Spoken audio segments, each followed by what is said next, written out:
equivalent of 8.7% of the workforce, still higher than the national average, which is 7.8%. Wolverhampton is one of the worst areas for unemployment. Almost a third of those out of work there are aged under 25. But a new scheme's helping to tackle the problem, as Ben Sidwell's been finding out. Good morning, this is Amy calling from Angel Springs. How are you today? Until just a few months ago, Amy Wells from Wolverhampton was just another unemployment statistic. The 22-year-old had struggled to find a company willing to employ her. If you don't have the experience, how are you supposed to get a job? But you can't have a job unless you've got the experience. But I think it's really important if there's businesses such as Angel Springs that do actually give people a chance to actually show that they can work and develop their skills. For MP Pat McFadden, unemployment is one of the biggest challenges facing his Wolverhampton South East constituents. Almost 9% are currently unemployed, of which 30% are under the age of 25. We are sadly here in Wolverhampton South East among the top 20 constituencies for unemployment in the whole country, and we've got over 1,500 young people out of work.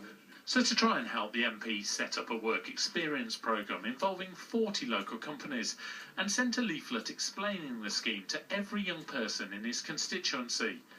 Of the 200 placements on offer, 157 were taken up, with 45 of the young people getting a job following their work experience.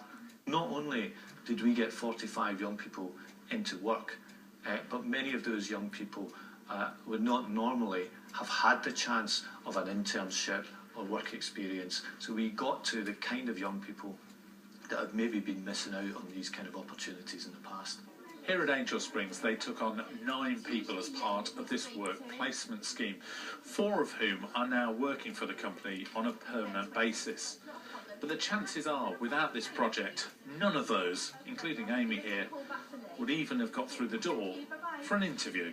We've definitely taken people on through the scheme that we wouldn't have considered before, simply because the CV had the lack of experience on it. So the scheme has sort of opened us out to people, young people, you know, that are desperate to get a job that we just wouldn't have considered beforehand. Without the scheme, the chances are Amy would have been facing this Christmas still without a job.